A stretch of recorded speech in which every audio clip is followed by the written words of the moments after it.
여호수아 17장 14절.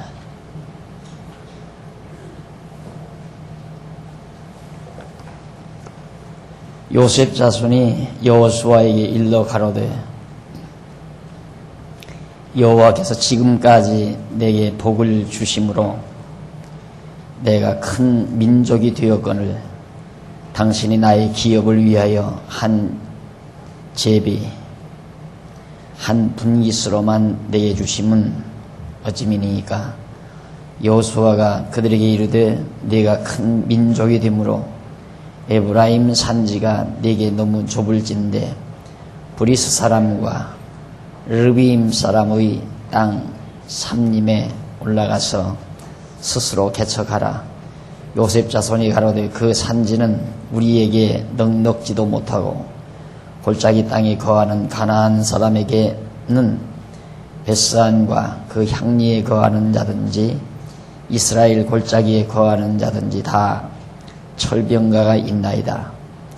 여호수아가 다시 요셉의 족속 곧 에브라임과 므낫세에게 일러 가로되 너는 큰 민족이요 큰 권능이 있은즉 한 분깃만 가질 것이 아니라 그 산지도 네 것이 되리니 비록 산림이라도 네가 개척하라.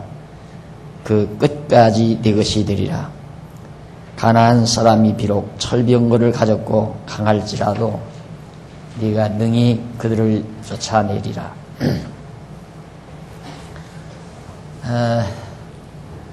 지금 이스라엘 12지파에게 여호수아가 가나안 땅을 정복해서 각각 지파별로 분배해 주는 내용을 지금 우리가 살핍니다. 이 내용의 중요성은 이미 여러분들이 아시는 바와 같이 어느 족속이 더 좋은 땅을 가졌을까? 참 그 사람들은 좋겠다. 우리는 서울에 땅 한 평도 가지지 못하고 있는데 얼마나 그 사람들은 좋을까? 이런 생각은 전혀 우리와 관계가 없는 생각이죠. 우리가 이스라엘 12지파가 가나안 땅을 분배받는 이 일을 통해서 우리의 관심과 생각은 하나님은 거짓말 안 하시고 언약하신 대로 그 땅을 주셨구나. 이쪽으로 우리의 생각이 집약이 돼야 지금 성경 공부를 제대로 하는 겁니다. 지금 여기 각 지파가 땅이 좁다, 왜 우리를 적게 줬느냐. 지금 요셉이 지금 그 얘기거든요. 우리는 왜 이렇게 숫자가 많은데 이 적은 땅밖에 안 줬느냐, 좁은 땅밖에. 이 여호수아가 들어봐도 말이 맞단 말입니다. 사실 그 정복한 땅 조금 지나면 아마 지도가 나올 거예요.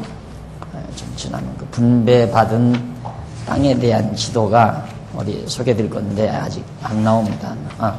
저 뒤에 가보십시다. 1422페이지 한번 가보시면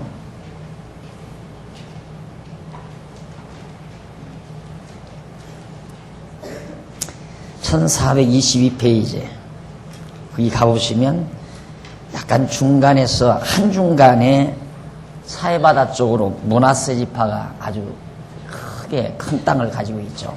그리고 그 밑에 에브라임 지파가 땅을 가지고 있습니다. 에브라임 지파가. 그리고 이제 베냐민 지파가 그 밑에 가지고 있고. 그러니까 요셉의 아들이 에브라임과 므낫세거든요. 에브라임과 므낫세는 지금 여기 작은 아버지들하고 지금 같은 동렬에서 지금 기업을 분배받는 거예요. 그러니까 에브라임하고 므낫세는 조카지요. 쉽게 말하면 다른 납달리라든가 또 아셀이라든가 가시라든가 루벤이라든가 이런 야곱의 아들들하고는 조카뻘이 된단 말입니다. 요셉이라야 이제 같은 형제인데 요셉이 아들 둘 에브라임과 므낫세를 낳았는데 요셉이 정말 큰일을 했잖아요. 하마터면 야곱 자손이 다 흉년으로 굶어 죽을 뻔 알았는데 요셉이 애굽에 가서 총리가 돼가지고 결국은 아버지 야곱도 다시 만나게 되고 다른 형제들도 다 너그럽게 자기를 팔아먹었던 형제들도 정죄하지 않고 다 너그럽게 용서해서 이렇게 큰 민족을 이루어 가지고 하나님께서 언약하신 이 가나안 땅까지 온 거란 말입니다. 그러니까 당연히 요셉에게 주어지는 것은 많아야죠. 또 요셉 자손들이 번창을 많이 했어요. 에브라임과 므낫세 자손이. 근데 백성 수도 많은데 왜 이렇게 적은 땅밖에 안 주느냐? 그래서 얻은 것이 바로 에브라임, 므낫세 그 한 복판에, 가나안 땅 한 복판에다가 요단강 서편 한 복판에 땅을 차지하게 됐고, 그리고 이제 갈릴리 호수 위에 쪽으로 올라가면 호수 하나, 조그마한 호수 하나 있죠. 그 호수에서 오른쪽으로 오면 또 므낫세가 또 있죠. 아주 광활한 넓은 골란공원 위쪽으로 그 광활한 넓은 땅덩어리를 므낫세에게 분배해 주게 된 겁니다. 그러니까 따지고 보면 얼른 이렇게 봐도 요셉 지파 에브라임과 므낫세 자손이 땅덩어리 5분의 2 정도, 반은 안 되지만 5분의 2 가량 이렇게 거의 가까운 큰 땅덩어리를 요셉 지파가 차지한 것을 우리가 알 수 있습니다. 지금 여기 이제 요셉이 여호수아의 요구에서 바로 그 요구가 받아들여져 가지고 그렇게 이 많은 땅들을 차지하게 된 겁니다. 그런데 문제는 이제 그 땅 저 위에 그 땅을 허락한다니까 요셉이 그런 말을 했어요. 그 땅에는 아직도 철병거를 가지고 있는, 요즘으로 말하면 탱크를 가지고 있는 그런 이제 가나안 족속이 아직도 거기는 남아있다. 그러니까 우리가 어떻게 그걸 우리가 점령하고 그들을 내쫓고 우리가 그 땅을 차지하느냐. 그러니까 여호수아가 너희들은 분명히 그 땅을 정복할 수 있으니까 철병거를 내보내고, 원래 그러니까 여호수아가 땅을 빼앗을 때 그 가나안 족속을 남기지 말고 다 진멸을 해야 되거든요. 그런데 진멸하다가 조금 불편한 거, 예를 들어서 저쪽 상대방이 무기가 강하다든가, 예를 들어서 이제 말하는 대로 철로 만든 병거들을 많이 가지고 있다든가 이래 놓으면 안 하는 거예요. 이제 혹시 하다가 질까 봐서. 그게 이제 불신앙이죠. 어차피 하나님께서 그 땅을 점령해서 주기로 한 거니까 믿음으로 그들을 척결하면 다 하는 건데, 그래서 불신앙이라는 것이 그만큼 한 고비를 더, 한 박자를 늦게 만드는. 여러분 코러스를 할 때 박자 한 박자가 어느 파트에서 늦어졌다, 참 듣기 싫잖아요. 또 인생도 그렇습니다. 인생 살아가는 것도 박자가 딱딱 맞아떨어져야지 한 박자 늦은 것 때문에 될 일이 안 되기도 하고 안 될 일이 되기도 하고, 이런 일들이 허다하게 많거든요. 예를 들면 교통사고도 그러잖아요. 교통사고도 그거 좀 제발 빨리 가랄 때, 아버지가 시골에서 야 늦다 빨리 가랄 때 그때만 출발했어도 교통사고가 안 났을 건데, 아버지 말 안 듣고 주춤대다가 한 박자 늦게 출발해서 정확하게 교통사고를 당하는 경우들, 이런 것들이 다 한 박자 늦은 삶이거든요. 그런데 불신앙은 우리의 삶을 한 박자 늦춘다, 이렇게 생각하면 됩니다. 그냥 들어가서 진멸하라 했을 때 깨끗하게 믿음으로 언약하신 하나님 여호와를 믿고 깨끗이 그 모든 가나안 족속들을 다 척결을 했으면 화근이 없죠. 정말 화근이 없이 더 편안하게 살아가게 되는데, 하나님께서 이스라엘 자손들을 연단시키고 또 믿음의 훈련을 시키기 위해서 그렇게 못 믿게 하고, 못 믿게 해서 남겨놓게 하고, 남겨놓은 자들 때문에 때로는 시련을 또 당하게 하고, 그게 하나님이 하시는 일이에요. 어쩔 수가 없는 거죠. 그러니까 우리의 생각이 그렇다는 얘기입니다. 다 척결을 했으면 지금 요셉과 같은 그런 일이 없잖아요. 근데 요셉이 그 철병거가 많아서 그 땅은 우리가 싫습니다 하는 얘기예요. 그러니까 여호수아가 걱정하지 말아라. 그 땅 넉넉히 너희가 정복하고 살 수 있으니까 이제야 여호수아도 믿음이 생기는 거죠. 하나님께서 그 땅 준다고 했으니까 믿고 들어가서 그 땅을 정리해라 하는 것이 바로 지금 17장 마지막 절까지 해서 되어진 일입니다. 자, 그 다음 이제 1407페이지에 보시면은 위에서 한 8째 거기에 보면 동그라미 안에 2번 나옵니다.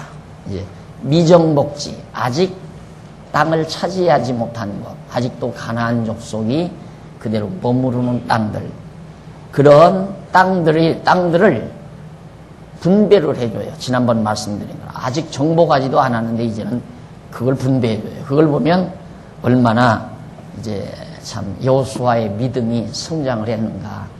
사실 요단강 동편 땅 모압 평지에 있을 때만도 참 두려웠죠.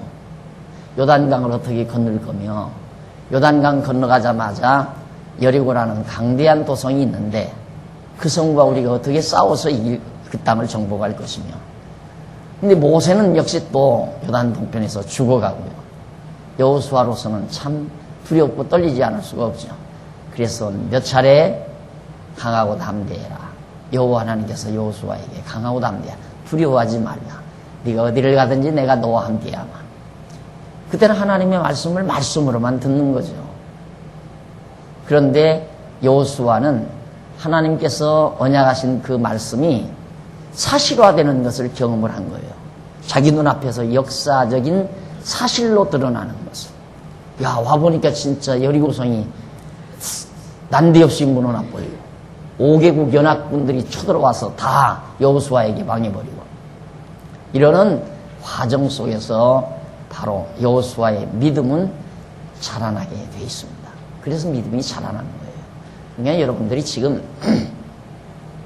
성경을 지금 이렇게 공부하는 것은 이론이에요. 지금 이론적으로 여러분들의 뇌리에 다 입력을 시키지만은 믿음은 어떻게 자라느냐, 실제로 살아가면서 자라는 거예요.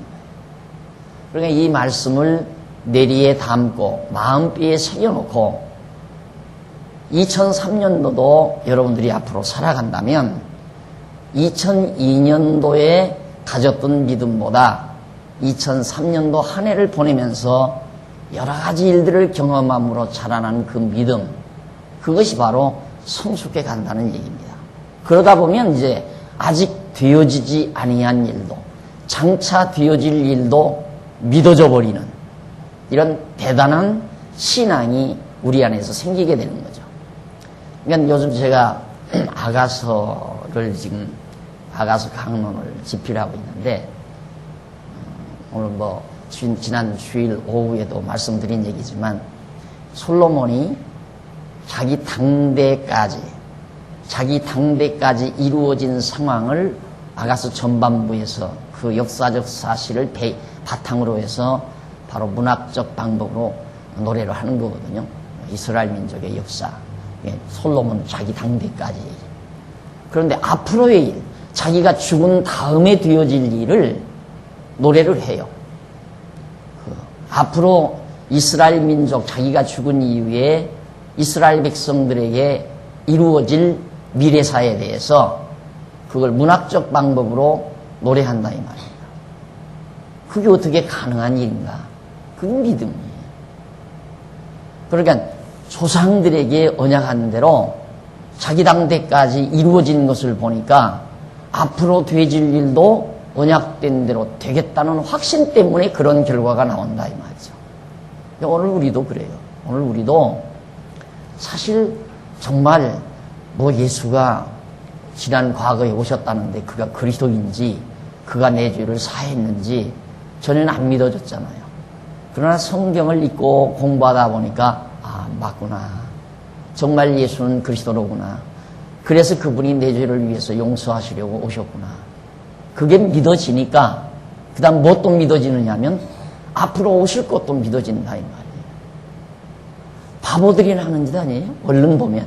그러니까 제가 이제 세례 줄 때, 세례 문답을 할 때 되게 그렇게 질문을 합니다. 진짜 예수님이 구름 타고 오실까? 이렇게 물어요. 물으면 오시죠. 하는 사람은 별로 없어요. 사실 그게 좀 의심스럽거든요. 이런단 말입니다. 그게 좀 의심스럽대요. 그 의심스럽죠. 의심하는 게 정상이에요. 예수가 장차 구름 타고 온다는 거 누가 봤어요? 그걸 뭘로 확증을 해요? 안 그래요? 그런데 그걸 믿는 게 바보 아니에요? 그런데 그것만 생각하면 믿어질 수가 없죠. 그러니까 하나님의 말씀이, 지난날에 하신 말씀이 지금까지 이루어진 것을 보니까 앞으로 되어질 것에 대한 예언도 이루어진다는 확신이 오는 거예요. 그래서 믿어지는 거란 말입니다. 그래서 이런 체계는, 이런 하나님의 섭리 체계는 인간으로서는 구상이 불가능해요. 구상할 수가 없어요. 그러니까 보면 볼수록 그 하나님의 말씀 성경 속에서 그 하나님의 섭리의 원리와 방법을 발견하면 발견할수록 자연히 그렇게 노래가 터지잖아요. 바울이 노래한 것처럼. 깊도다 하나님의 지혜와 지식에 부요하며 라는 말이 절로 터져나오죠. 어떻게 이렇게 놀랍게 섭리 원리와 방법을 하나님께서 구상하셔서 인간으로 하여금 정말 꼼짝하지 못하도록 이렇게 섭리해 가실까? 성경 말씀, 하나님의 말씀을 깨닫고는 옴짝할 수 없도록 그 말씀에 사로잡힐 수밖에 없도록 되어 있어요. 성경이라는 게. 그러니까 지금 이스라엘 땅을 분배해주는 여호수아도 그처럼 요단을 건너서 가나안 땅 들어오기 전에는 두려워하고 떨고 안 믿어지고 걱정도 되고 그랬지만 막상 하나님의 말씀대로 요단강을 건너는 모습, 강이 갈라져서 건너오고 여리고성이 깨끗이 무너나고 아이성도 하나님의 능력으로 무너뜨리고 5개국 연합군들이 쳐들어왔다가 다 여호수아 앞에서 패배를 당하고 그렇게 해서 가나안 땅이 정복되는 것을 보고는 여호수아도 믿음이 더 자라난 거란 말이다.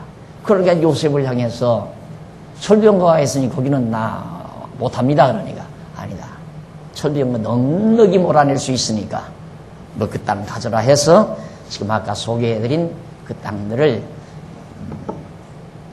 요셉에게 허락해주고 이제는 정복하지 아니한 땅까지 아직 땅을 빼앗지 아니한 땅까지 이제 정복해주는 분배해주는 그런 내용이 나와요. 그런데 그 하나님께서 하시는 섭리를 보면 들어가자마자 그냥 몽땅 다 뺏으면 얼마나 좋아요. 다 한꺼번에 다 뺏어 놓고 나누어주게 하시면. 그런데 하나님이 그렇게 안 하신다 이 말이에요. 그 안 하시는 이유가 나중에 나오는데 얼마나 하나님이 치밀하신지 한꺼번에 가나안 족속들을 다 몰아내 버리면 들어간 이스라엘 백성들의 수는 작은데 백성의 수는 작은데 더구나 요단 서편 땅에 그 넓은 땅에 두 지파 반을 떨궈뜨리고 갔으니까 더 작은 수가 요단강을 건너서 들어갔을 거 아니에요. 그러면 그 조금밖에 되지 아니한 이스라엘 백성들이 그 넓은 가나안 땅을 어떻게 다 관리를 해요. 관리 안 하고 그냥 놔두면 포도원도 모든 성들도 다 풀이 우거지고 자풀이 우거지고 거기서 다 망가진다 그 말이에요. 그러니까 이스라엘 백성들의 번창하는 그 템포대로 이스라엘 자손들이 번창하는 그 템포를 따라서 점점 점차적으로 가나안 족속들을 몰아낸다 하는 얘기입니다. 그것이 하나님의 섭리예요. 그와 마찬가지로 저도 항상 그게 한참 젊은 날에 속이 상했지만은 그 뭐냐면 하나님께서 우리를 죄를 용서해 주셨으면 그냥 정말 우리로 하여금 죄 하나도 안 짓고 완전히 성자, 죄 없는 성자가 돼서 살게 해주시면 얼마나 좋을까. 그게 젊은 날의 소원이었어요. 근데 그게 안 된다 이 말이에요. 그게 제 젊은 날의 꿈이에요. 성자 되는 꿈이라고 그랬잖아요. 근데 그게 안 되더라. 그러니까 불만이죠. 왜 하나님은 그렇게 안 해주시는가. 왜 아직도 우리에게 육체의 소욕을 남겨놓고 때로는 고통을 당하게 하고 이 육체의 소욕 때문에 몸부림치게 하고 하시는 이유가 뭔가? 바로 아까 말씀드린 대로 바로 하나님께서 그 철병거, 가나안 족속들의 철병거를 남겨놓고 그들을 통해서 가시노릇, 이스라엘 백성들의 가시노릇을 해서 이스라엘 자손들을 연단시키고 훈련시키는 도구로 사용한단 말입니다. 오늘 우리도 마찬가지예요. 정말 그냥 완전 성자 만들 바에야 그냥 빨리 하나님 날 불러가지 뭐하러 이 땅에 놔두겠어요. 그것도 제가 궁금했거든요. 자, 하나님께서 예수님이 오셔서 다 죄 용서해 주셨다는데 이 괴로운 세상 뭐하러 자꾸 살게 하는가. 그냥 빨리 천국으로 우리 데려가면 되지. 빨리 천국으로 데려가 버리면 이 괴로운 세상, 고통 많은 세상 살 것도 없이 정말 하나님 곁에 가서 편안하게 이제는 살 수 있으니까 얼마나 좋을까. 그게 정 안 믿어지더라고요. 그게 영 속상하고요. 왜 하나님은 왜 그러실까? 답이 안 떨어져요. 왜 그러는가? 나중에 종합적으로 이제 정리하고 나니까 아하, 우리를 세상에 이렇게 남겨놓는 이유가 있구나 하는 걸 발견한 거 바로 이거예요. 우리의 육체의 소욕을 남겨놓고 이걸 통해서 우리로 하여금 때로는 울게도 하고 때로는 고통도 당하게 하고 때로는 몸부림도 치게 하면서 좀 더 하나님을 아는 지식을 우리에게 풍부히 허락하시고 하나님을 경외하는 믿음을 더 강화시켜 주시려는 하나님의 섭니다. 그거 똑같죠. 애굽에서 해방받은 이스라엘 백성들을 바로 그냥 가나안 땅으로 옮겨놓으면 되잖아요. 그렇죠? 하나님의 능력이 그렇게 못할 리도 없는 거니까. 또 막지만 않으면 일주일만 걸어가면 들어갈 수 있는 땅이니까 얼마나 좋아요. 그런데 하나님은 일부러 꼬불꼬불 두 서너 바퀴를 돌아서 먼 길로 그것도 40년이나 걸리게. 그 왜 그렇게 못 갔느냐면 구름기둥이 안 가니까 못 가거든요. 불기둥이 안 떠나니까 그냥 머물러 있는 거예요. 어떨 거예요? 그 광야에서 그 많은 백성들 데리고. 구름기둥, 불기둥 안 떠나는데 떠나가 봤자 거기는 만나가 내리지도 않아요. 그러니까 천상 이스라엘 자손들은 불기둥이 가야, 밤에는 불기둥이 가야 따라가고 낮에는 구름기둥이 떠나가야 따라가니까 머물러 있으면 그냥 거기 머물러 있을 수밖에 없어요. 그래서 여러분 운전 배울 때, 운전면허 딸 때 교습생이 가르쳐 주는 사람이 그러잖아요. 앞에서 가면 가고 서면 서고 그러라고. 앞차가 가면 가고 서면 서라. 그러듯이 오늘 우리의 삶이 그래요. 하나님이 가게 하시면 가고 못 가게 하시면 못 가는 거고 그냥 하나님이 그렇게 인도하시는 대로 육체의 소욕을 하나님께서 죽이시면 죽는 거고 안 죽이고 남겨놓으면 그대로 남아있는 거고 그래서 그 육체의 소욕 때문에 고통을 당하게 하고 그러면서도 하나님을 더 가까이 배워가게 만드시는 하나님의 섭리가 바로 거기에 있는 것이다. 그래서 여기 미정복지 아직도 정복하지 아니한 곳에는 이스라엘 백성들을 괴롭힐 가나안 족속들이 여전히 남아있는 것이죠. 그러나 확실한 건 이 모든 땅 다 정복한다. 이것은 확실한 거예요. 아직은 다 정복 못했지만. 그래서 저도 내가 성자가 된다는 건 확실해요. 그런데 과거에 내가 성자 되려는 꿈은 그냥 그 당장 한 20대에 그냥 성자가 돼서 그것도 지금 생각해보면 성자가 되면 얼마나 많은 사람들이 나를 따르고 나를 추앙하겠나 이게 작용한 것 같아요. 예. 그러니 그렇게 어리석은 생각을 하면서 성자 되려고 했는데 그때 성자가 됐으면 교주 됐죠. 교주. 이단 종파 교주. 그랬을 거 아니에요? 하나님이 성자 안 만들어준 게 얼마나 다행입니까? 성자가 안 됐어도 때로는 지잘난 줄 알고 자꾸 남으로부터 존경받고 섬김받고 남으로부터 대우받으려고 하는 이 고학성이 마음속에서 항상 이렇게 불뚝불뚝 일어나는데 그런데 20대에 날 하나님이 성자 만들어 놨으면 지금 완전히 그냥 아마 큰 교단의 교주가 돼서 그러고 와야 자기 잘난 줄 알고 하나님 노릇하고 살 거예요. 그러니 하나님이 성자를 안 만들어 놓았기 때문에, 안 만들어 주셨기 때문에 그게 얼마나 다행스러우냐 이 말이에요. 언제 성자 만들어 주는가?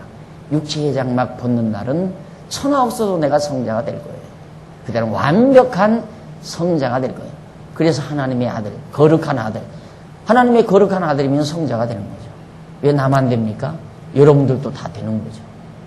그냥 그걸 믿고 사는 거란 말입니다.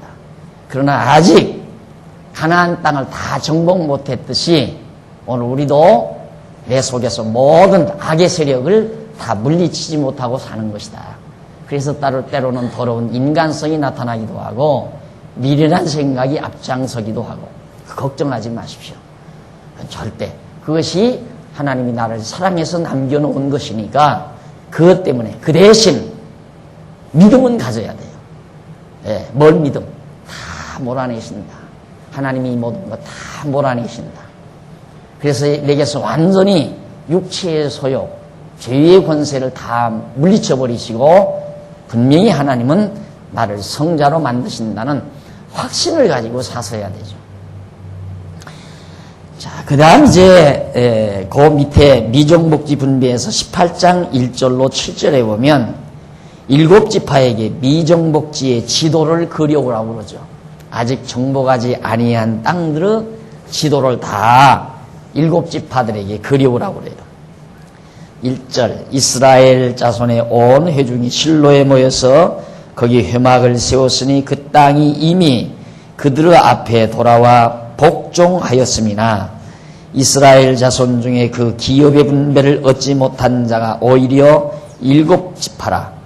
여호수아가 이스라엘 자손에게 이르되 너희가 너희 열조의 하나님 여호와께서 너희에게 주신 땅을 취하러 가기를 어느 때까지 지체하겠느냐.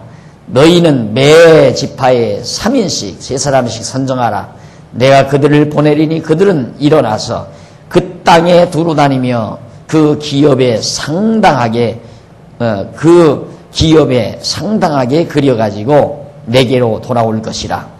그들이 그 땅을 7부분에 나누되 유다는 남편 자기 경내에 거하고 요셉의 족속은 그 북편 자기 경내에 거한즉 그 남은 땅을 7부분으로 그려서 이곳 내게로 가져올지니 내가 여기서 너희를 위하여 우리 하나님 여호와 앞에 제비 뽑으리라. 레위 사람은 너희 중에 분깃이 없나니 여호와의 제사장 직분이 그들의 기업이 됨이라.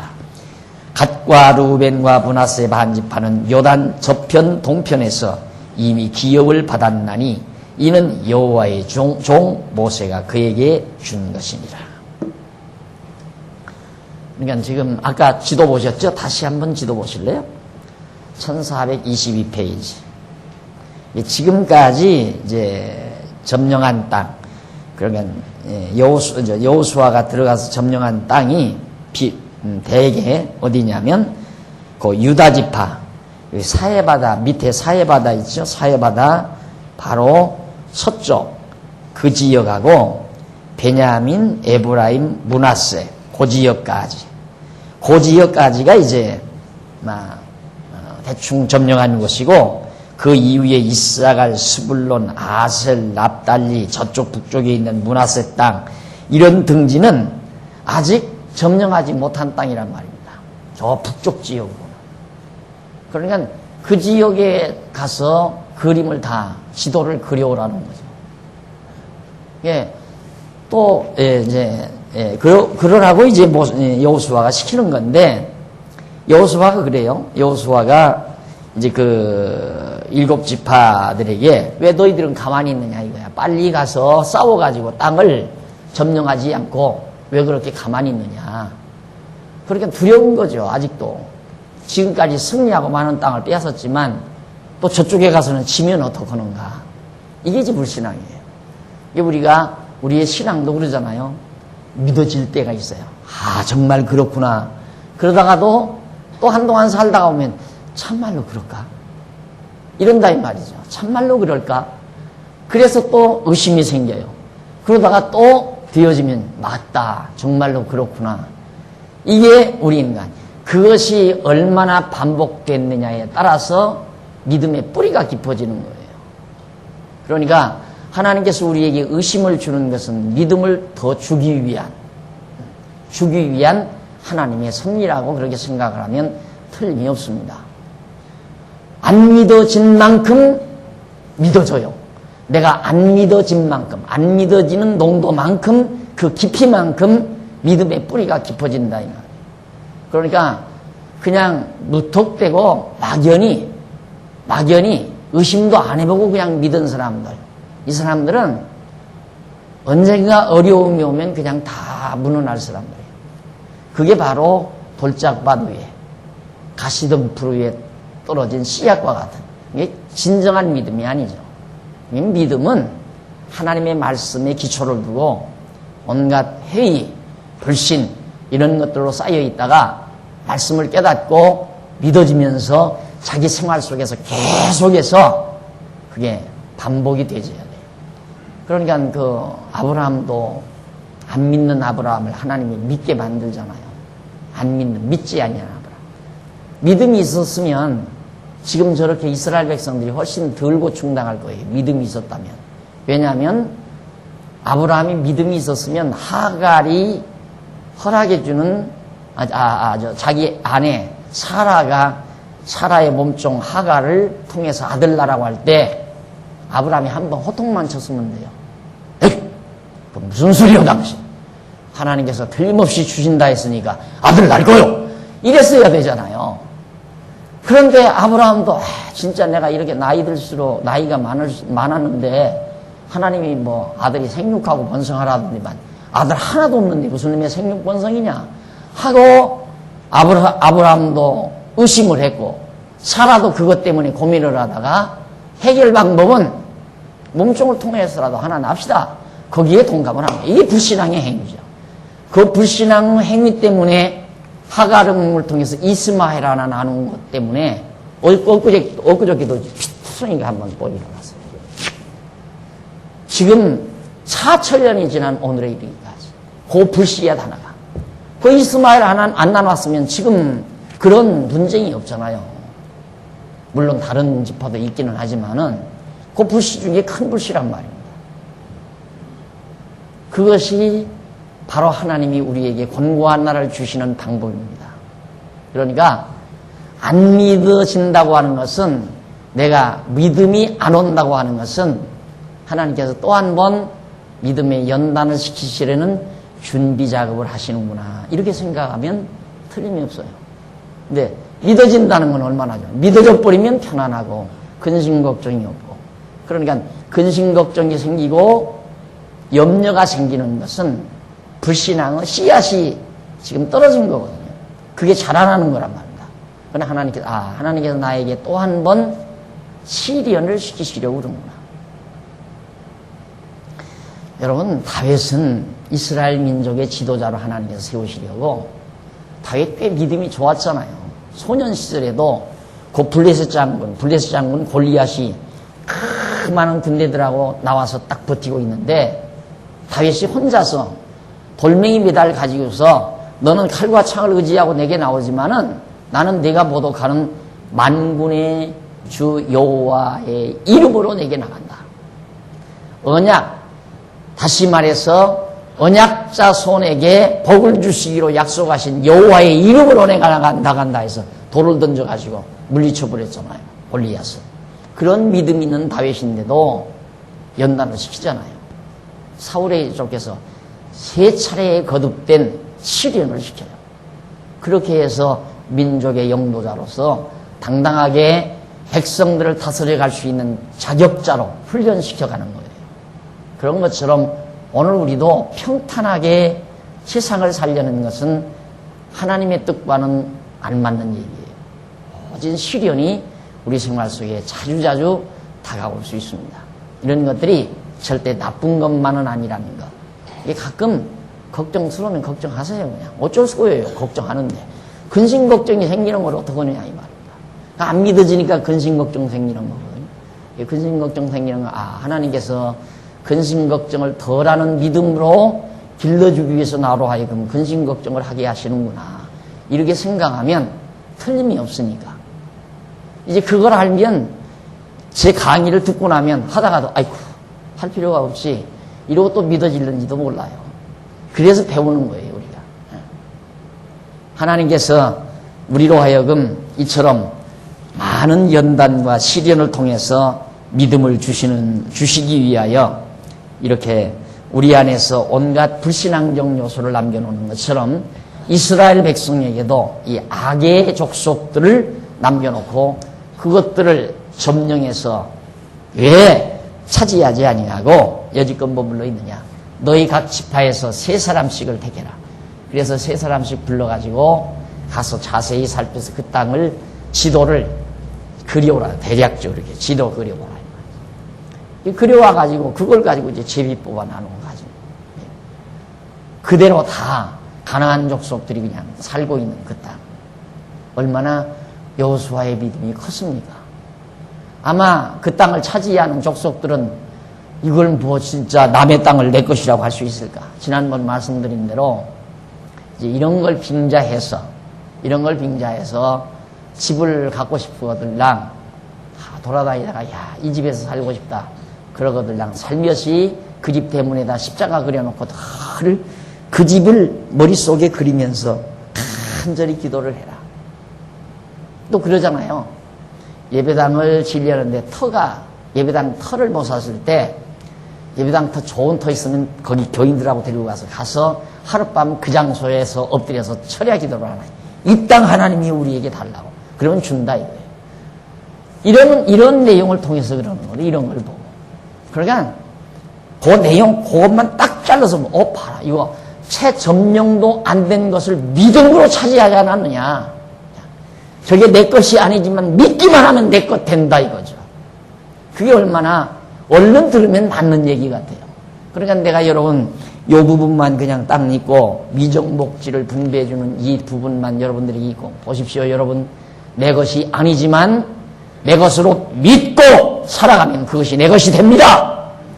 7 족속이 나중에 그걸 차지하지 않았습니까? 자기 것도 아닌데 가서 다 정해서 내 것이다 해놓고 믿으니까 내 것 되지 않았습니까? 이것이 믿음입니다. 이러고 가르칠 거예요. 그러니까 얼마나 황당한 얘기예요, 이게.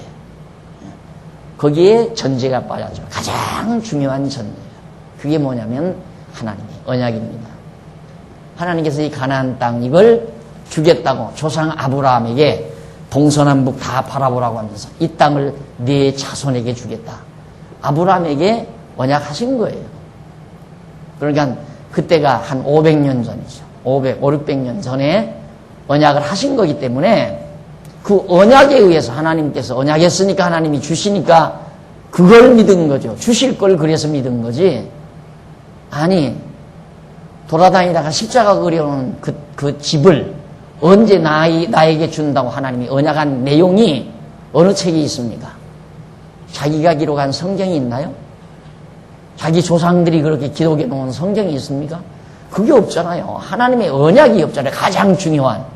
그런데 그걸 빼놓고 자꾸만 믿고 기도하면 이루어진다 이 말. 그래서 히브리서에 보면 믿음은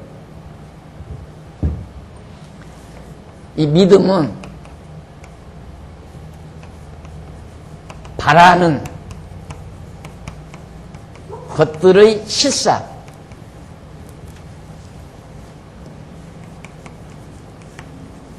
그 다음 믿음은 바라는 것들의 실상, 보지 못한 것들의 증거. 이렇게 정의를 해요. 믿음은 뭐냐? 바라는 것의 실상, 보지 못하는 것들의 증거.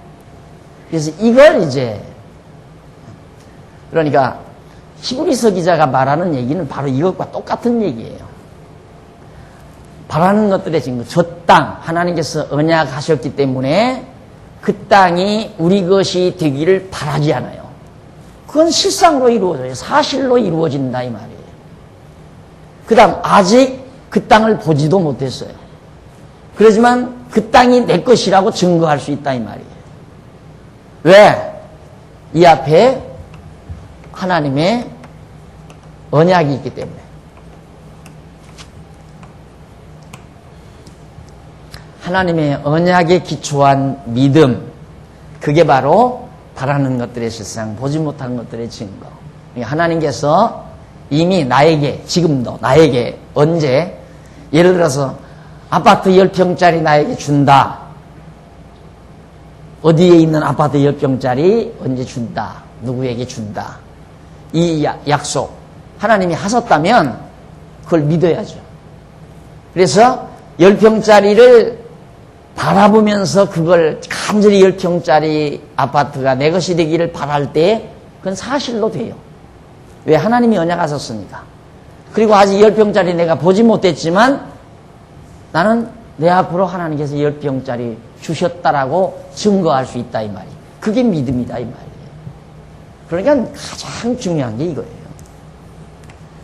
그러니까 기독교라는 게 그렇게 아주 정말 비논리적이고 비이성적이고 황당무계한 게 아니에요. 이성적이고 정확하고 정말 정확한 상식적인 진리예요. 정말 초월된 상식. 예, 하나님이 존재한다고 하는 확신만 있으면 정말 이성적으로 다 설득될 수 있는, 누구나가 설득될 수 있는 그런 책이 있는 분명한 진리라는 것을 우리가 알 수 있습니다. 막연한 건 아니에요, 절대. 그 다음 이제 그려오라고 그렇게 해서 다 나누어 주는 내용이 이제 바로 1408페이지 9페이지까지 거기에 정리가 됩니다. 그래서 그 중간에 보면 7절 나오죠. 7절. 레위 사람과 갓과 루벤과 므낫세 반지파. 레위 사람은 레위 자손은 기업이 없고, 그다음 갓과 루벤과 므낫세 반지파는 요단 동편 땅에서 땅을 차지했고, 그다음 이제 18장 8절로 10절에 보면 명한 대로 그려온 지도를 놓고 제비로 땅을 분배해 주는 그런 내용입니다. 그 사람들이 일어나 떠나니 여호수아가 땅을 그리러 가는 그들에게 명하여 가로되 가서 그 땅으로 두루다니며 그려가지고 내게로 돌아오라. 내가 여기 실로에서 여호와 앞에서 너희를 위하여 제비 뽑으리라. 그 사람들이 가서 그 땅으로 두루다니며 성읍을 따라서 7부분으로 채게 그리고 실로 진에 돌아와 여호수아에게 나오니 여호수아가 그들을 위하여 실로 여호와 앞에서 제비 뽑고 그가 거기서 이스라엘 자손의 분파대로 땅을 분배하였더라. 아직 나누어 주지 아니한 땅들. 그것도 정말 제일 사실 모세가 이제 그렇게 일러준 거거든요. 가서 그렇게 제비를 뽑아서 나눠주라고. 네, 불만을 없애는 중요한 방법이죠. 제비를 뽑는 거, 투표를 하는 거, 이런 것들이 불만을 없애는. 자기가 뽑았으니까 할 말이 없잖아요. 자기가 뽑은 거니까. 하나님께서도 그런 방법을 통해서 하나님의 뜻을 이루시는. 그러니까 제비를 뽑는 건 내가 뽑는 것 같아도 그 뽑도록 배후에서 역사하시는 분은 하나님이시죠. 그래야 하나님의 뜻대로 모든 것이 되니까 하나님의 뜻과 인간의 행위와는 절대 상충되지 않는다라는 얘기입니다. 그런데 우리들이 항상 생각하는 것은 이런 것은 하나님의 뜻과 상충이 된다, 다르다 이 말이에요. 아니에요. 이 세상에 되어지는 모든 일이 하나님의 뜻대로 되지 않는 일이 하나가 없습니다. 다 모두가 다 하나님의 뜻대로 되지는 거예요. 그런데 사람들은 저것은 하나님의 뜻대로 되고 저것은 하나님의 뜻대로 안 된다라고 생각하는 거예요. 그것이 바로 흑백논리예요. 그건 자기 기준으로 볼 때 그런 거죠. 모든 일이 다 하나님의 뜻대로 되는 거예요. 자, 예를 들어서 어느 분이 지금 낙심을 해가지고 신앙생활을 중단한다. 그 하나님의 뜻대로 되는 거예요. 그건 하나님의 뜻이 아닌 게 아니에요. 어떻게 하나님의 뜻이 아닌 것이 이 땅 위에서 이루어질 수 있어요? 안 그래요? 그러니까 제비를 뽑는 것도 전부 하나님께서 그로 하여금 하나님의 뜻에 합당하게 그 위치를 뽑도록 하나님이 조정하시고, 실제로 뽑는 것은 인간이 뽑고 그래서 하나님의 뜻을 이루어 가신다.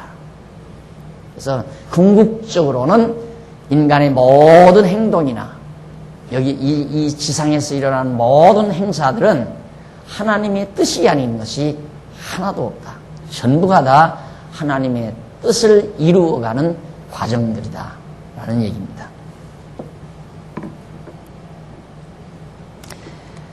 자, 그러면 18장 11절로부터 아니죠. 맞죠? 네. 18장 11절로부터 20절. 베냐민 자손 11절. 베냐민 자손 지파를 위하여 그 가족대로 제비를 뽑았으니 그 제비 뽑은 땅의 경계는 유다 자손과 요셉 자손의 중간이라. 유다 자손과 요셉 자손의 중간이라. 베냐민 지파 아까 지도 보셨죠? 중간이라.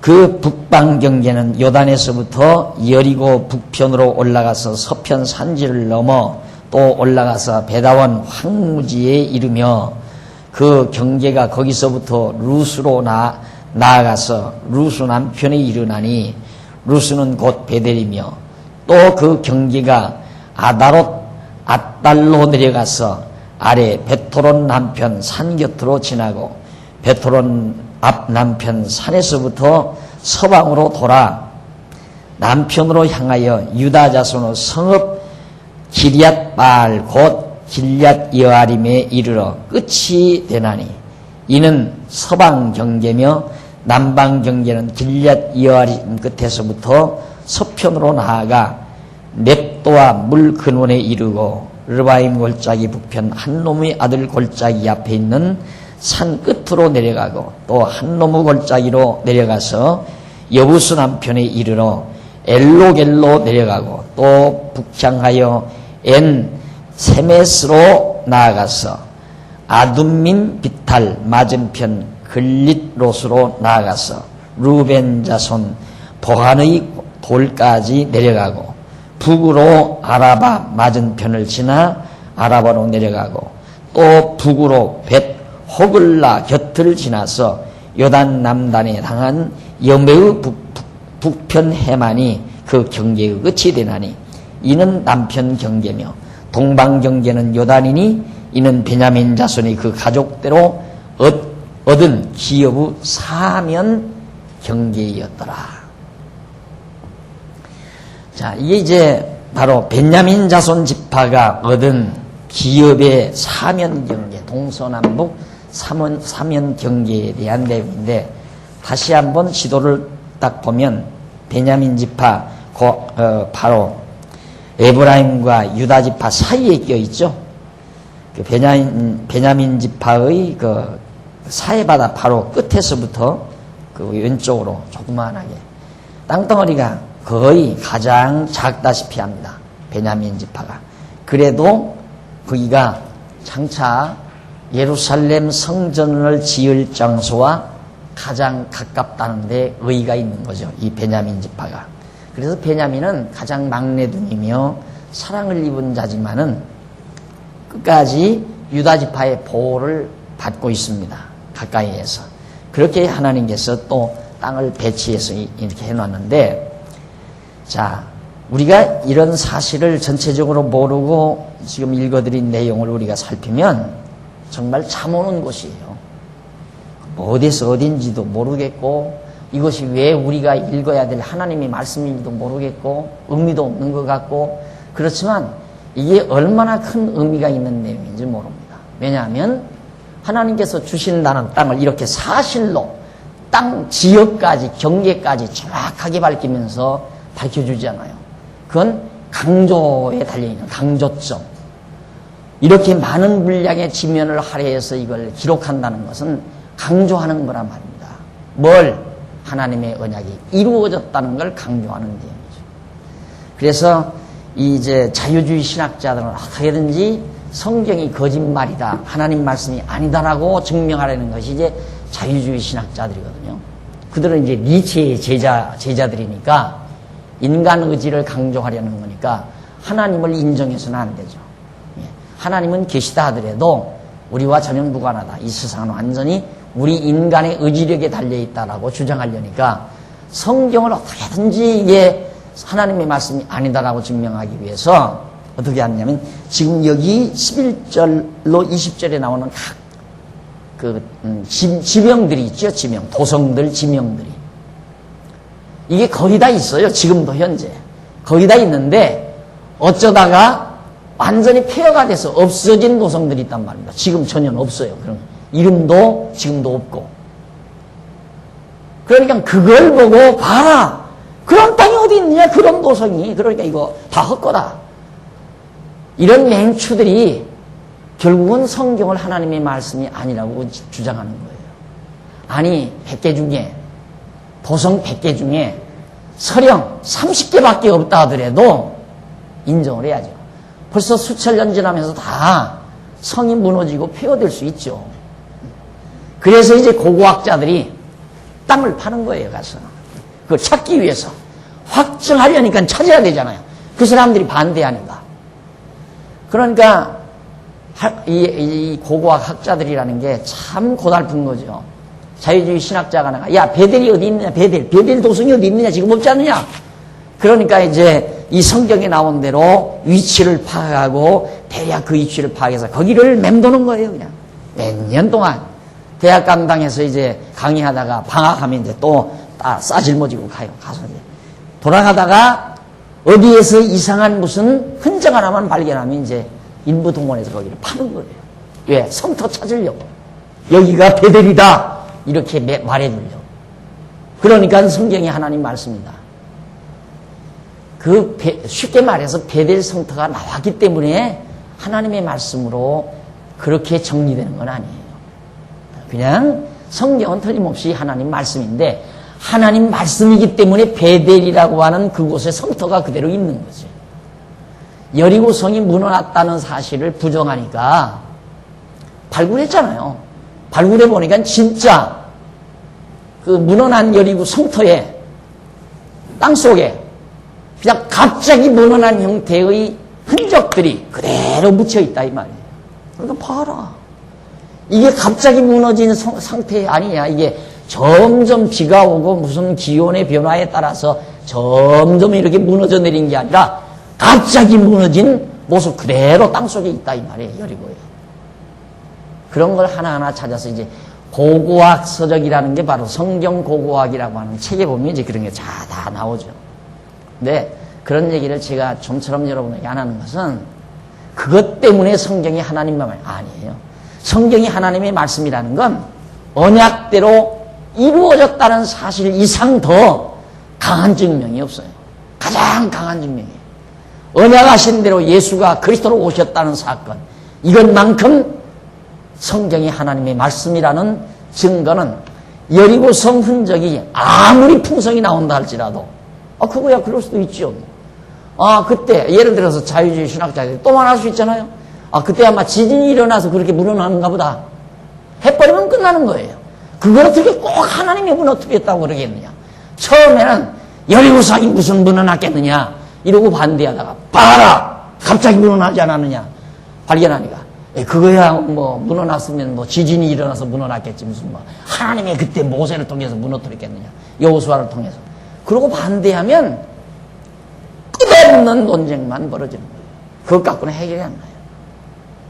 그러니까 성경 자체에 담겨있는 이런 논리에 의해서 그것이 역사적 사실로 나타난 그 역사적 사실로 나타난 하나의 흔적은 되겠죠. 여리고성이라는 거예요. 그러니까 여기 나오는 모든 도성들도 바로 이것이 실제 하나님께서 말씀하신 언약이 역사적인 사실로 지상에 있는 그 도성들 경계로 해서 봐라. 이렇게 해서 주지하다느냐. 아주 강력한 어조로 강조하는 내용이 바로 11절로 20절 내용이다. 그 얘기입니다. 언약대로 이루어진 사실에 대해서. 그 다음 이제 넘어가서 18장 21절로 28절에 보면 베냐민 자손 지파가 얻은 성읍과 촌락들을 다 거기다가 기록해 놔요. 베냐민 자손의 지파가 그 가족대로 얻은 성읍들은 여리고, 벳, 호글라와 에멕, 그시스와 벤 아라바와 스마라임과 베델과 아윤과 바라와 오브라와 그발 암모니와 오브니와 게반이 12성읍이죠. 12성읍이요. 또 그 촌락이며 기브온과 라마와 부에롯과 미스베와 그비라와 모사와 레김과 이르부엘과 다랄라와 셀라와 엘렙과 여부스 곧 예루살렘과 기브앗과 길야신이 14성읍이요 또 촌락이라. 이는 베냐민 자손이 그 가족대로 얻은 기업이었더라. 베냐민 자손들이 얻은 성읍과 그 촌락들, 주변 촌락들 지역을 다 거기서 명시하고 있습니다. 여기 나오는 지역들이 다 알려지지 않은 곳도 있고 알려진 곳도 있고, 그래서 거기 다 설명을 해드렸죠. 우선 1413페이지 제일 상단에 보세요. 여리고는 여호수아가 요단을 건너 처음 정복한 성읍이고 벳홉을 나는 여리고 동남쪽으로 사해에 이르는 중간 지점에 있고, 그 위치까지 대략 설명하고 어느 것은 지금 알려지지 않았다, 그런 대목도 들어있죠. 그것은 지금 다 폐허가 돼가지고 어느 지역인지 모르고 있는 것들이에요. 그것 때문에 성경이 거짓말이라고 한다는 건 말이 안 되는 거죠. 벌써 몇천 년이 지났는데 없어질 수도 있는 거죠, 성읍들이. 자, 그 다음 25절로 28절로 거기 나오고, 그 다음 19장 1절로 9절에 있는 말씀입니다. 시므온 자손이 얻은 기업의 경계와 성읍들을 명시합니다. 둘째로 시므온 자손의 지파를 위하여 그 가족대로 제비를 뽑았으니 그 기업은 유다 자손의 기업 중에서라. 유다 자손의 기업 중에서 시므온 자손이 좀 땅을 차지했다, 그 얘기예요. 넘어가 보면 그 밑에 사해바다 서쪽으로 보면 유다가 있고 밑에 시므온이 있죠. 원래 그게 다 유다 자손들의 땅이에요. 그런데 그 유다 자손의 땅 중에서 시므온이 제일 아래 왼쪽에 보면 나와요. 1422페이지 제일 왼쪽에 시므온 지파가. 원래 이 유다에게 주어진 땅 중에서 시므온을 좀 갈라주는 내용이 거기 소개되어 있습니다. 그래서 그 지역의 모든 지명들과 성읍들, 시므온 지파가 받은 성읍들을 소개한 내용 여기 나오고, 그 성읍들에 대한 발견된, 지금 우리가 찾고 고고학적 연구에 의해서 찾고 발견한 부분들, 아직 찾지 못한 부분들, 현재까지 그대로 남아있는 부분들, 그대로 해서 대략 적어놓은 부분이 1414페이지에 그렇게 나와 있습니다. 여러분들이 이 다음에 이제 거기 혹시 뭐 언제라도 이제 우리 성도대학 졸업하고 언제라도 기회 있어서 이스라엘에 갈 기회가 닿으면 이 책, 여러분 이 노트를 펴서 한번 가서 하나하나 머물면서 답사해서 현지를 보는 것도 근데 매우 참 중요한 것 같더라고요. 우리 강남로에 사나 어느 교회 집사님 한 분이 별로 믿음이 없었어요. 성경도 별로 잘 몰라고요. 부인이 하도 열심히니까 같이 따라서 했는데, 어떻게 아브라함이 살던 우르지방까지 이제 가서 소위 이제 성지순례라고 그러죠. 거기를 가가지고 따라가가지고 거기를 가본 거예요. 그래, 아브라함이 살던 곳이고 아브라함이 여기 살아서 이렇게 해서 이렇게 됐다는 성경 공부를 가서 다 하고 와버린 거예요. 그걸 보고 와서 저녁에 호텔에 들어와서 동료들로부터 거기 같이 간 사람들로부터 그 아브라함이 어떠고 이 얘기를 듣고는 야, 이거 성경이 진짜로구나. 이래가지고 갑자기 믿음이 컸어요. 갑자기. 그 믿어지니까. 그래서 여러분이 지금 여러분들이 공부하는 이것이 무슨 옛날 얘기 누가 써놓은 소설책 공부하는 게 아니고요. 하나님이 이 땅에 이 지상 위에 실제 사실로, 역사적인 실제 사실로 섭리하신 하나님의 경륜을 우리가 지금 살피는 거란 말입니다. 그렇기 때문에 역사적 기록이라는 것이 그런 의미에서 의미가 있는 거예요. 사실 기록, 지명도 밝히고 위치도 밝히고 이런 것들을 자세히 밝히는 건 역사적 사실을 강조해 주는 중요한 의미가 있다. 그래서 말씀이 사실화되어지는 것. 학술적인 용어로는 이론이 실제화되어지는 것. 그게 진리라고 그랬죠. 진리의 2대 요소, 중요한 2가지 요소, 진리가 되는 2가지 요소는 이론과 실제가 괴리가 없어야 돼요. 이론과 실제가 맞아떨어지면 그게 진리란 말입니다. 그런데 지금 이 성경의 역사적 사실을 기록하는 건 하나님의 말씀 이론이 역사적 실제로 되졌다. 이걸 지금 우리에게 가르쳐주는 거거든요. 그러니 진리 아니에요. 이런 진리는 없어요. 이런 진리. 학자들이 그런 진리를 찾으려고 애를 쓰다가 이론을 만들어 놓으면 그것이 실제와는 괴리가 일어나고 실제를 보면 이론과는 안 맞고 이러니까 진리가 없다는 거예요. 그래서 진리 찾는 걸 포기한 거예요, 현대인은. 그래서 그냥 사실은 뭐 진리를 추구하는 게 아니라 현상을 추구하는 거죠. 현상. 뒤어진 현상. 그래서 실리론을 추구하는 거고요.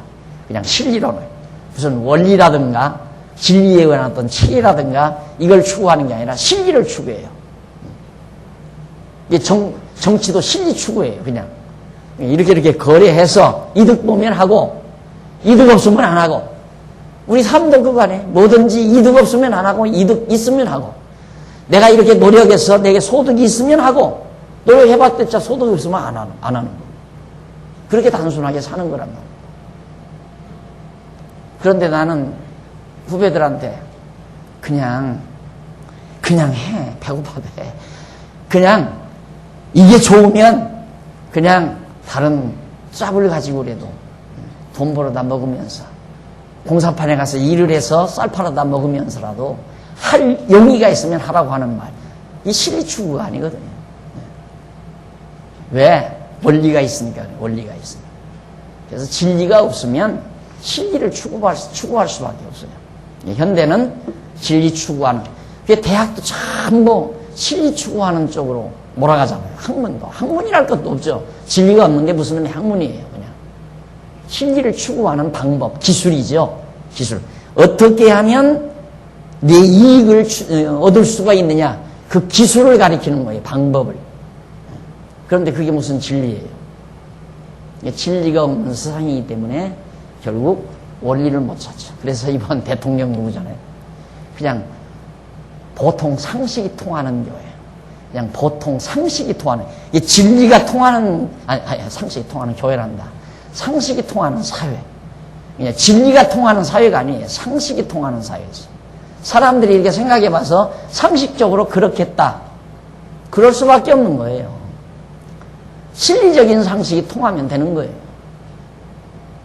그런데 오늘 우리가 성경에서 이 진리를 발견한다는 것은 마치 정말 흙탕물 속에 살아가는 물고기들이 맑은 물을 찾는 것과 똑같은 거죠. 그래서 생동감이 있고 그 흙탕물 속에 물고기들이 다 시들어져 가잖아요. 그러다가 맑은 물을 찾으면 막 생기가 도는 거죠. 우리 인간도 정신적 존재, 영혼을 지니고 있는 인간. 이것은 바로 진리만으로는 못 살아요. 진리가 있어야 살죠. 인간은 진리를 추구하는 존재예요. 없으니까 포기해버리고 그냥 동물처럼 진리를 추구하는 거죠. 동물은 완전 진리 추구하는 존재입니다. 동물이라는 게. 그 다음 넘어가서 1415페이지 19장 10절로 16절 스불론 자손이 얻은 기업의 경계와 성읍들입니다. 쭉 설명을 해드렸고요. 나 입 아프니까 그냥 제목만 읽고 넘어가십시다. 내용은 거기 전부 다른 내용이 아니에요. 그 땅의 위치 어느 부분에 있고 어느 것은 지금 현재 발견이 안 돼 있고 어느 위치인지도 모르고 있다. 그런 내용들로 되게 적혀져 있습니다. 그 다음 넘어가서 1416페이지 19장 17절로 23절은 이사갈 자손이 얻은 땅에 대한 내용들이고요. 그 다음 24절로 31절 아셀 자손이 얻은 기업의 경계와 성읍들을 거기 명시해주고 넘어갑니다. 32절로 39절은 납달리 자손, 그 다음 40절로 48절은 단 자손, 그 다음 49절로 51절은 바로 여호수아가 구한 성읍을 주고 땅 나누는 일을 다 마쳤다. 이제 결론 나옵니다. 한번 읽어보십니다. 49절. 이스라엘 자손이 그 경계를 따라서 기업의 땅 나누기를 마치고 자기 중에서 눈의 아들 여호수아에게 기업을 주었으되 곧 여호와의 명령대로 여호수아의 구한 성읍 에브라임 산지 딥낫세라를 주매 여호수아가 그 성읍을 중건하고 거기 거하였더라. 제사장 엘르아살과 눈의 아들 여호수아와 이스라엘 자손 지파의 족장들이 실로에서 회막문 여호와 앞에서 제비를 뽑아 나눈 기업이 이러하니 이에 땅 나누는 일이 다 마쳤다 이 말이에요. 상당히 많은 분량의 지면을 활용하면서 땅 나누는 일에 대해서 상세하게 기록을 해준 것은 너무도 참 다행한 일이죠. 이것이 얼마나 중요한 일이기에 이처럼 성경은 중요하게 취급했겠는가. 우리는 알잖아요. 참으로 중요한 일이죠. 이스라엘 자손이 땅을 차지했다는 것. 두 번째로 중요한 거예요. 첫째는 자손이 번창했다는 게 중요하고, 어떻게 70여 명이 애굽으로 내려갔는데 그 핍박, 애굽의 학대 속에서도 마지막에는 얼마나 학대했느냐면 이스라엘 아들들이 나면 다 죽였잖아요. 사내 아이들이 나면 다 죽이려고까지. 그렇게 애굽의 바로가 학대를 했는데도 400여 년 만에 1000만 인구로 번창을 했다 이 말이에요. 그게 하나님의 언약에 의해서 되진 거예요. 인간의 방해도 필요 없어요. 그러니까 그런 게 이제 우리가 알아지게 되고, 그런 여호와 하나님이 믿어지면 아무도 두려울 게 없는 거죠. 아무것도 두려울 게. 진짜로. 우리가 어떤 일을 행하려고 한다. 지금 내가 어떤 사업을 하려고 하는데, 야, 나보다 센 녀석이 내 하는 사업을 방해하려고 한다 이 말이에요. 자꾸 강가에 어디 경찰에 고발을 하고, 뭔 일을 하게 되면 행정반사에 가서 고발을 하고 이러면서 방해를 붙이고, 그럼 열받잖아요. 잠 못 자고. 저걸 어떻게 그냥 버칼로 할까, 그냥 어떻게 저걸 몽둥이로 할까, 이래서 내 마음만 사악해지고. 그런데 딱 하나님이 이 진리 딱 알고 나면요, 하나님 여호와에 대한 하나님 여호와를 경외하는 믿음이 딱 생기게 되면 미소가 머금어지죠. 아유 참 가련한 인생, 이렇게 됩니다. 측은한 생각, 가련한 생각이 들으면 된다. 불쌍하고 가련한 생각이 듭니다. 네가 반대한다고 해서 하나님이 나를 통해서 이루시고자 하는 일을 하나님께서 막게 해주겠느냐, 안 되게 해주겠느냐. 내가 아무리 반대해도 된다 이 말이에요. 그게 믿어져야 진짜 편안함을 찾아요. 이 사실이 또 그렇고요. 실제가 그렇고. 하나님이 나를 통해서 이루시려고 하는 일은 반대하든 안 하든 다 되게끔 돼 있어요. 또 안 돼야 되는 일은 내가 아무리 하고 싶어도 하나님이 못하게 만들어 놓으시고, 내가 이거 안 해야 될 일 하는 거 아닌가? 그것도 걱정할 거 없어요. 그냥 하고 싶은 대로 하라고 그래요. 그러니까 난 누가 와서 그런 문제 상의하면 그냥 하고 싶은 대로 해. 집 팔고 싶으면 팔고, 팔기 싫으면 말고, 그냥 당신 지금 하고 싶은 대로 해라 이 말이에요. 왜 그렇게 대답할 수밖에 없나? 안 된다, 팔면 안 된다. 앞으로 집값 올라간다, 팔지 말아라. 내가 하나님이에요? 그러니까 하나님께서 팔게 해서 좋게 할 수도 있고 팔게 해서 나쁘게 할 수도 있는 거거든요. 그걸 내가 모르잖아요. 어떻게 알아요, 내가 그걸. 그러니까 하나님이 이미 정하신 뜻대로 그 형제를 인도해 가는데 내가 하나님의 뜻을 거슬려서 바르게 만들어 놓으려고 하는 주저넘는 생각을 할 필요가 없잖아요. 그래서 우리 교인들이 나를 귀찮게 안 하는 거예요. 걸핏만 하면 목사님한테 전화해서 울고 불면서 어떻게 할 거예요, 저렇게 할까. 그 얼마나 괴롭겠어요. 그런다면 맨날 신방 와달라고 해가지고 가봤댔자마 사과나 메달 깎아놓고 그냥 온전히 이럴 판인데 그 얼마나 힘들어요. 그런데 이제 다 알잖아요. 목사님한테 뭐 물어봤댔자 그냥 되는 대로 해, 그럴 건데 뭐. 그 말에 의미가 있잖아요. 어쩔 수 없어요. 해도 막을 것 없어요. 막으려고 한다고 해서 안 되는 것도 아니니까. 또 막고 싶으면 막아야죠. 막고 싶으면 막지만은 어차피 하나님의 뜻대로 되게끔 돼 있다 이 말이에요. 그러니까 아무 걱정할 필요 없이 내 마음속에 하고 싶은 마음 생기면 하고, 하기 싫은 마음 생기면 안 하고, 안 하는 게 아니라 안 해지고, 하고 싶은 마음이 없으면 해지고, 하고가 아니에요. 해지고. 그렇게 사는 거예요. 그냥. 그런다고 뭔 일 하다가 내가 해져서 한 일이 잘 안 됐다고 실망할 것도 없는 거고, 아, 하나님께서 이렇게 나 실수하게 하려고 하셨구나. 나로 하여금 손해나게 하시려고 이렇게 하셨구나. 그리고 또 기다리는 거예요. 하나님의 뜻을. 그런 가운데서 자꾸 하나님 배워나가며 사는 거예요.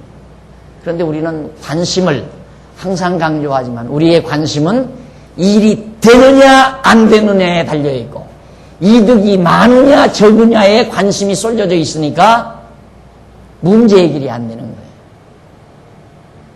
우리의 관심은 일이 되느냐 안 되느냐 이득이 많으냐 적으냐에 관심을 둘 게 아니라 하나님을 배우는 데 관심을 둔다 이 말이에요.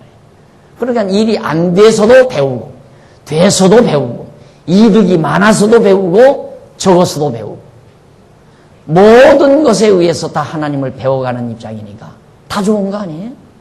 그래서 긍정적 사고를 안 가질래야 안 가질 수가 없다 이 말이에요. 모든 일에 긍정적인 사고를 가지고 감사하는 마음을 가지고 살 수밖에 없죠. 모든 일에 감사하는 거. 여러분 그냥 법의사에 감사하라. 이 법의사에 감사하라. 이게 믿어져요 이게? 모든 일에 어떻게 감사해요? 모든 일에. 이득이 많은 일도 있고 이득이 하나도 없는 손해나는 일도 있고 잘 되는 일도 있고 못 되는 일이 있는데 어떻게 모든 일에 다 감사해요? 안 되잖아요. 그런데 정리해보면 맞다. 저게 맞는 얘기예요. 모든 일에 감사하고 사는 것이 그것이 신앙이에요. 하나님의 뜻대로 다 이루어지게 돼 있고 이루어졌고 이루어질 것이고 지금 이루어지고 있고 하나님의 뜻대로 과거에 이루어졌고 지금도 이루어지고 있고 앞으로 이루어질 것이고 그것이 우리의 확신이에요. 이스라엘 백성들 아직 정복하지 아니한 땅 앞으로 정복할 것이다 이 말이에요. 지금도 정복했고 지금도 정복하고 있고 앞으로 정복할 것이고 이것이 지금 오늘 이 말씀에서 다 이루어지는 과정을 우리가 살펴봤습니다. 여기까지 마치려고 오늘 실시간을 조금 타임시간 했습니다. 정각 시작합시다. 쉬었다가